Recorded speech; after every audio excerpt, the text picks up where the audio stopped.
A very good morning to all of you. स्वागत करता हूं आपका अपना यूट्यूब चैनल मैथ अड्डा सारण में। तो चलिए फिर मैं हाजिर हो गया एक नया सेशन लेके दी प्लेटफॉर्म का जो रेलवे ग्रुप डी 2022 एग्ज़ाम के लिए प्रैक्टिस सेट वॉल्यूम 4 आया है। इसका जीके प्लस जीएस का सेट नंबर 7 देखने वाले हैं। तो चलिए, अगर आप हमारे चैनल पर नए हैं तो चैनल को सब्सक्राइब कर लीजिए, साथ ही साथ बेल आइकन को दबा लीजिए ताकि हम कोई भी वीडियो अपलोड करें उसका नोटिफिकेशन आप सभी को मिलता रहे। अगर आपने प्रैक्टिस सेट 6 तक नहीं देखा है तो प्लेलिस्ट बना हुआ है GK plus GS group D platform volume 4 के नाम से, आप वहां से जाके देख सकते हैं। तो चलिए बिना टाइम वेस्ट के क्लास को शुरू करते हैं। आप सभी से हाथ जोड़ के निवेदन है कि चैनल पे आप नए हैं तो चैनल को सब्सक्राइब कर लीजिए और बेल आइकन को दबा लीजिए और अपने इस भाई को सपोर्ट कीजिए। तो बिना टाइम वेस्ट किए क्लास को शुरू करते हैं और आज का पहला क्वेश्चन देखते हैं। तो पहला क्वेश्चन आपकी स्क्रीन पे ये रहा। क्वेश्चन कह रहा है कि एक लिफ्ट जिसका द्रव्यमान 6000 किलोग्राम है, एक तार द्वारा 5 मीटर पर सेकंड के त्वरण से ऊपर गमन करता है। यदि स्मॉल जी का मान 10 मीटर पर सेकंड स्क्वायर लिया जाए तो तार में तनाव बल क्या हो जाएगा, यानी कि टेंशन क्या होगा। यहाँ पे सभी आपके पास गिवन है। देखिए क्या होता है, मान लीजिए ये एक लिफ्ट है, एक तार से बना है, ठीक है। तो इसका टेंशन जो होगा वो कहाँ होगा, ऊपर की ओर होगा। टेंशन जो होगा ये ऊपर की ओर होगा और यहाँ त्वरण कितना है, 5 मीटर पर सेकेंड स्क्वायर के स्पीड से जा रहा है। इसके नीचे जो बल लगेगा वो क्या लगता है, mg लगता है। तो हम कह सकते हैं कि टेंशन ऊपर जाएगा, mg नीचे लगेगा। ये किसके बराबर है, तो द्रव्यमान और त्वरण के t माइनस mg बराबर ma होता है, ठीक है। तो यहाँ से अगर हम t का मान देखें, t का मान अगर हम देखेंगे तो क्या हो जाएगा, mg प्लस ये उधर आएगा तो माइनस है तो प्लस हो जाएगा, प्लस ma। m कॉमन ले लेंगे, m जब यहाँ से कॉमन लेंगे तो अंदर क्या बच जाएगा, g प्लस a। अब g का मान कितना दिया है, आपको दिया है g का मान 10 लेना है।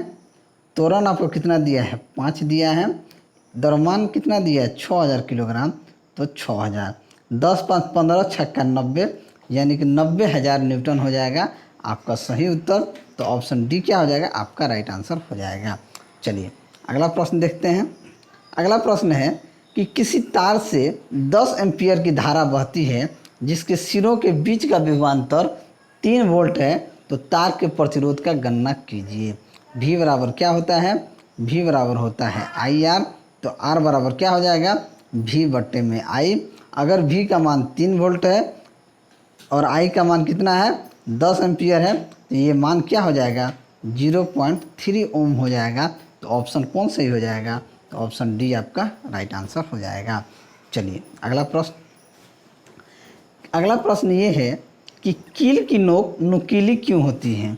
तो कील की नोक नुकीली क्यों होती है, तो देखिए अपेक्षाकृत बड़े छोटे क्षेत्र पर लगने वाला जो बल होता है वो अधिक दाब डालता है। मान लीजिए ये नुकीला चीज़ है, अगर किसी चीज़ पे अगर ये कील नुकीला नहीं रहेगा तो आप मान लीजिए लकड़ी पे आपको ठोकना है तो क्या ठोक पाइएगा, ठोक ही नहीं पाइएगा। क्योंकि दाब जो होता है, प्रेशर जो होता है, ये फोर्स बट्टा एरिया होता है, यानी कि दाब बराबर होता है बल। आप कितना बल लगा रहे हैं और किस क्षेत्रफल पे लगा रहे हैं, तो ये डिपेंड करता है। यानी कह सकते हैं कि अपेक्षाकृत छोटे क्षेत्र पर लगने वाला बल अधिक दाब डालता है। बात को समझ गए, तो ऑप्शन डी जो है आपका राइट आंसर हो जाएगा। दाब का ऐसे मात्रक जो होता है न्यूटन पर मीटर स्क्वायर होता है, या कह सकते हैं पास्कल होता है, ठीक है। क्षेत्रफल को कम करके ही चाकू छुरी तलवार पर धार करके उसे प्रभावी बनाया जाता है, ठीक है। चलिए अगला प्रश्न है कि विद्युत बल्ब पर प्रदर्शित विद्युत की रेटिंग 100 वाट का क्या मतलब होता है। 100 वाट का क्या मतलब होता है, 100 वाट का मतलब होता है कि बल्ब जो है प्रति सेकेंड में 100 जूल विद्युत ऊर्जा व्यय करता है, यही मतलब होता है। 100 वाट यानी 100 जूल विद्युत ऊर्जा व्यय करता है प्रति सेकेंड में। तो ऑप्शन ए क्या हो जाएगा, आपका राइट आंसर हो जाएगा।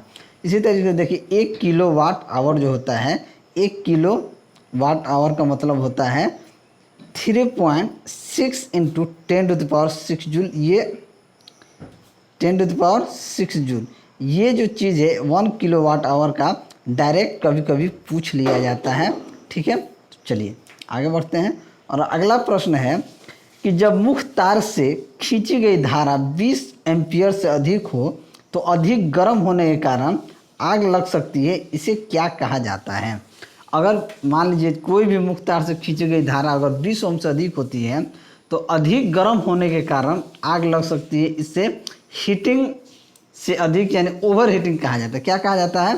हीटिंग से अधिक यानी कह सकते हैं कि ओवर हीट हो गया। तो ऑप्शन डी क्या हो जाएगा? आपका सही उत्तर हो जाएगा।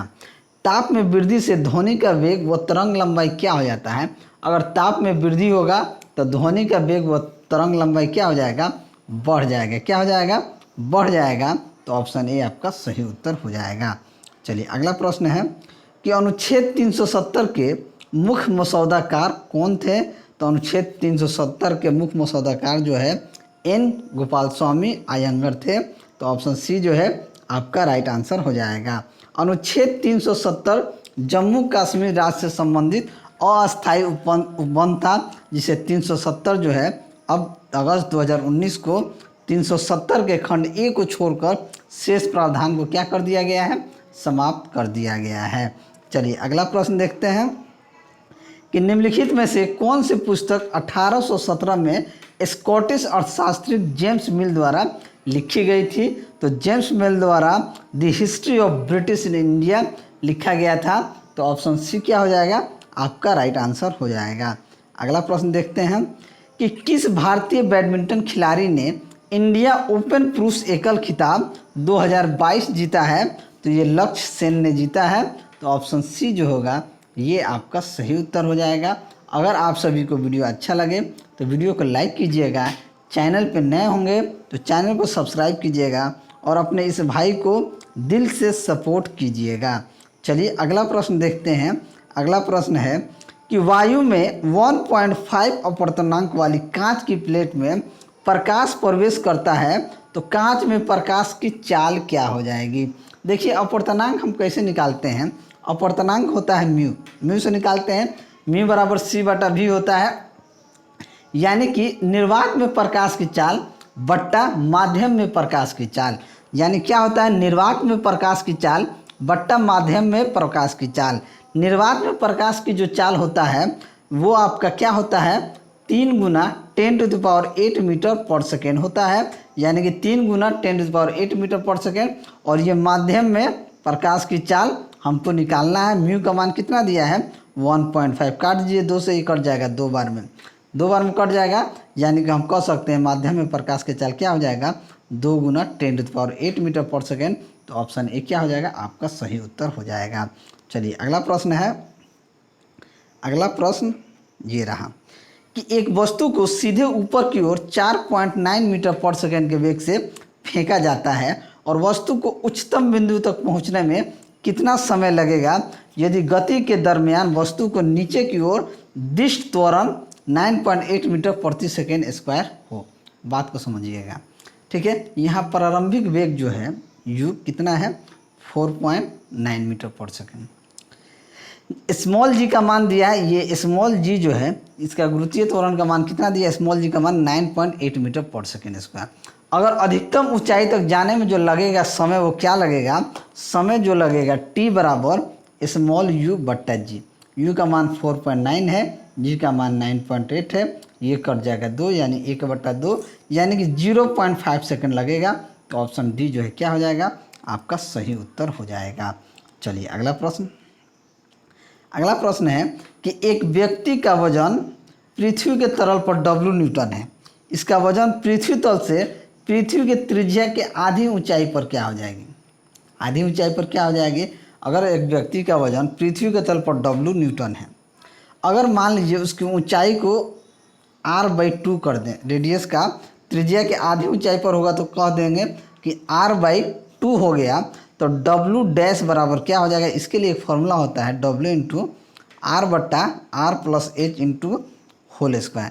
जब इस फार्मूला को R को इस H को r/2 कर देंगे तो हमारे पास क्या निकल के आएगा? यहाँ r/2 रखेंगे तो ये 2r 3r ये चला जाएगा 2r ऊपर, यानी कि W तो W रहेगा ही, ये आपका हो जाएगा 2r बट्टा 3r का होल स्क्वायर। क्या हो जाएगा? Whole square. r से r कट गया, 2 दूनी 4/9, 4/9 यानी 4/9 W हो जाएगा।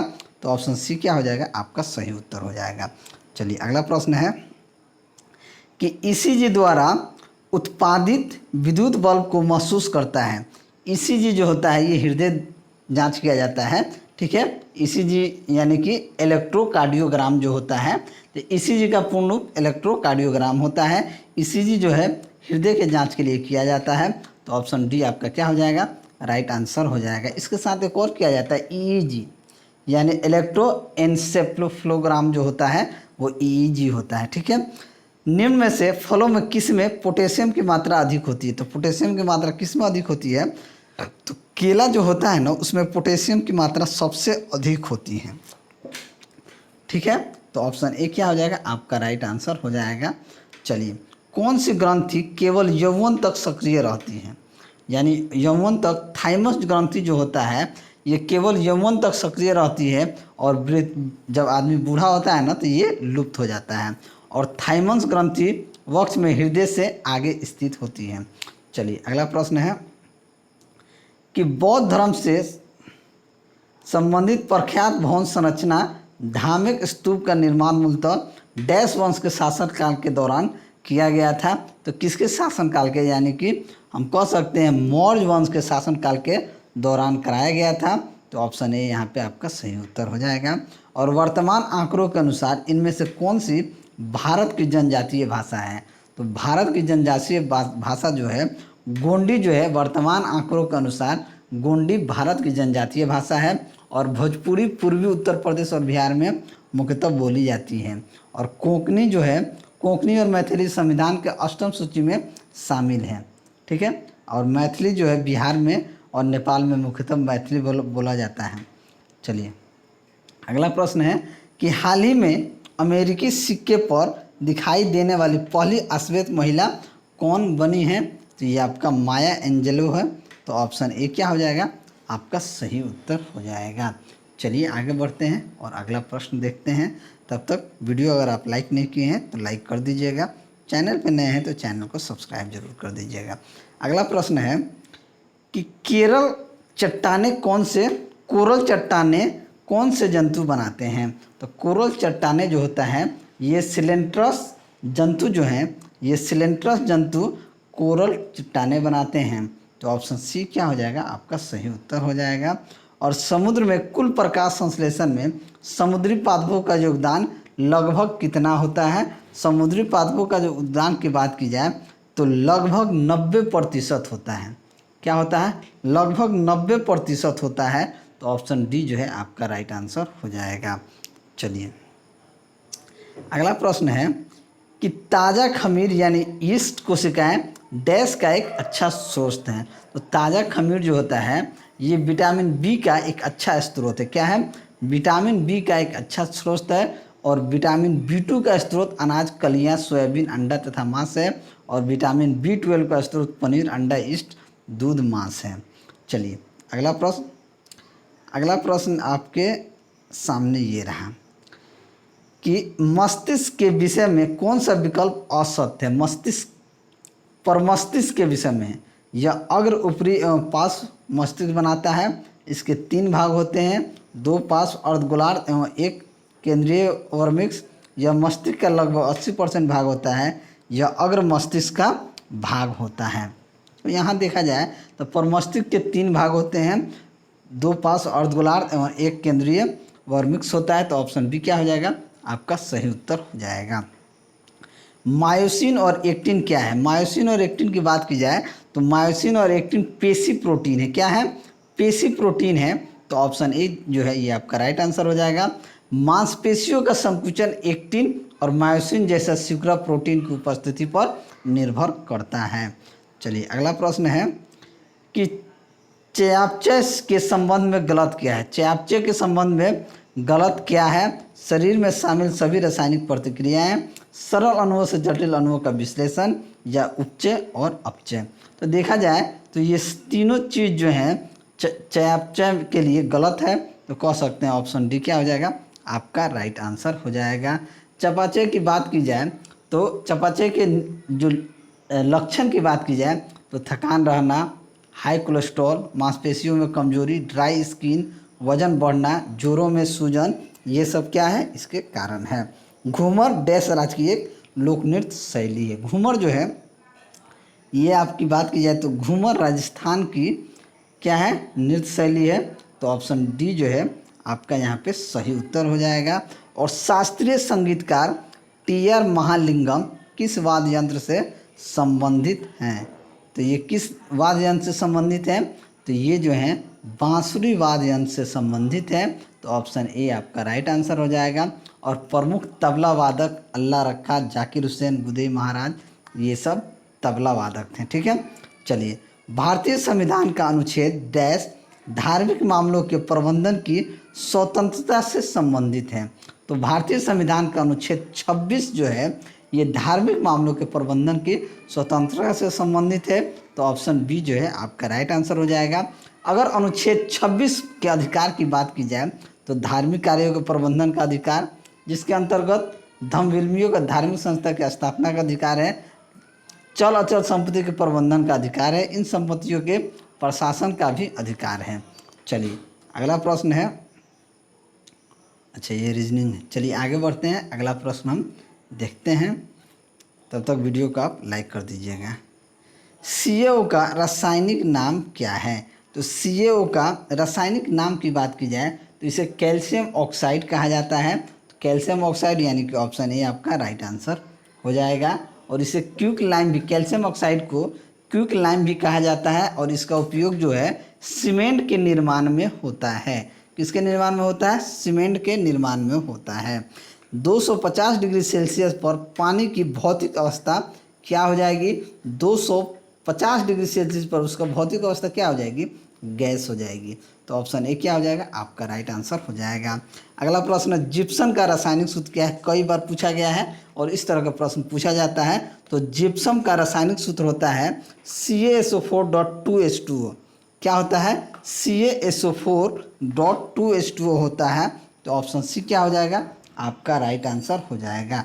ठीक है, कैल्शियम या यह मुलायम सल्फेट खनिज है जो कैल्शियम सल्फेट हाइड्रेट कहलाता है। चलिए अगला प्रश्न है कि जब किसी समीकरण के दोनों ओर प्रत्येक तत्व के परमाणुओं की संख्या समान होती है तो यह डैश कहलाता है। क्या होती है? जब दोनों तरफ के समीकरण के तत्वों की परमाणु संख्या समान होती है तो वो संतुलित समीकरण कहलाती है। इधर भी समान है, इधर भी समान है, तो क्या होता है? संतुलित होता है। जैसे हम कह सकते हैं कि CaO प्लस CO2 बराबर क्या हो गया? CaCO3। तो ये क्या है? संतुलित समीकरण है। चलिए अगला प्रश्न है कि नाइट्रियम डैश का लैटिन नाम है। क्या होता है?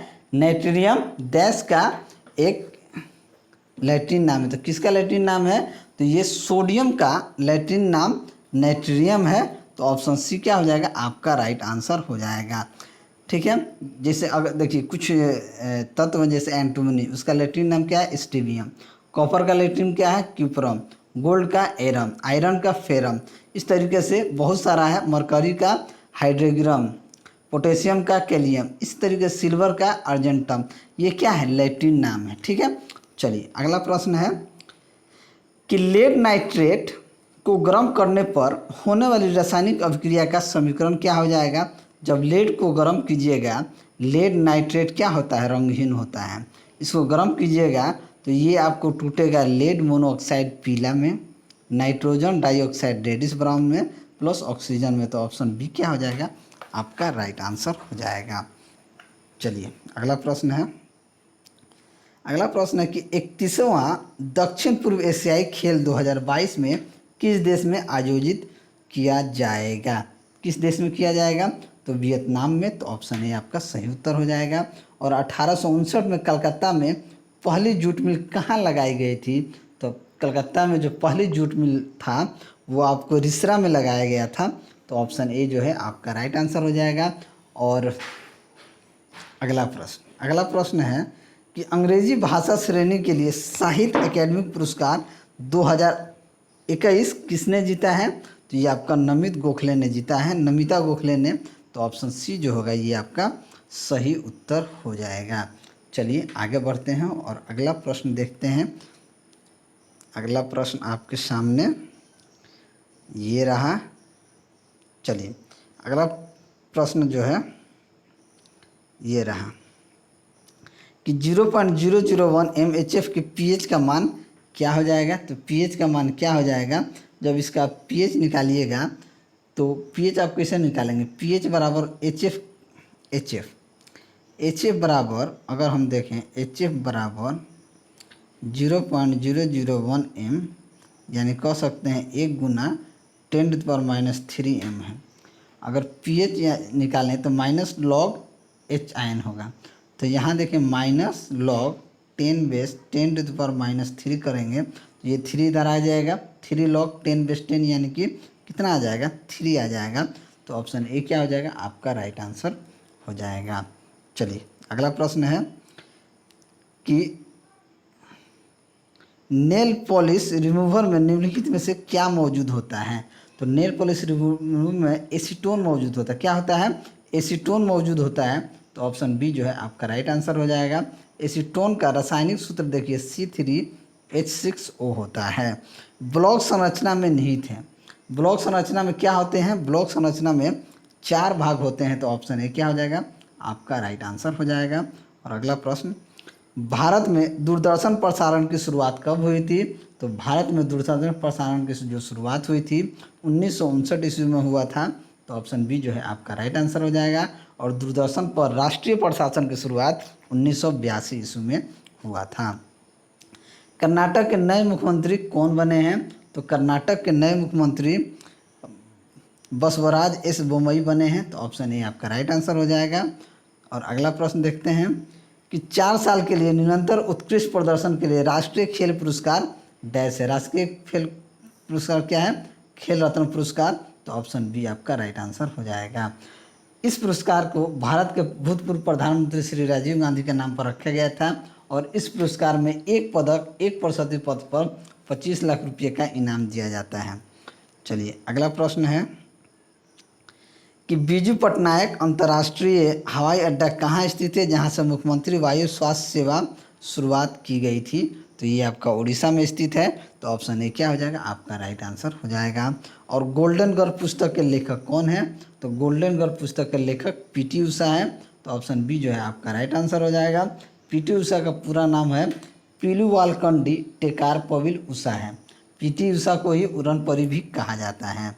चलिए अगला प्रश्न है, अगला प्रश्न ये, ड्रोन नीति को मंजूरी देने वाले भारत का पहला राज्य कौन सा बना है। तो ड्रोन नीति को मंजूरी देने वाले भारत का पहला राज्य हिमाचल प्रदेश बना है। तो ऑप्शन डी क्या हो जाएगा, आपका सही उत्तर हो जाएगा।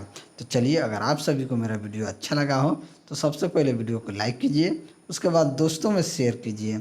अगर आप चैनल पर नए हैं तो चैनल को सब्सक्राइब कीजिए। मैं ऐसे ही वीडियो लेकर आपके सामने हाजिर होता रहूँगा। चलिए मिलते हैं अगले वीडियो में, तब तक के लिए जय हिंद।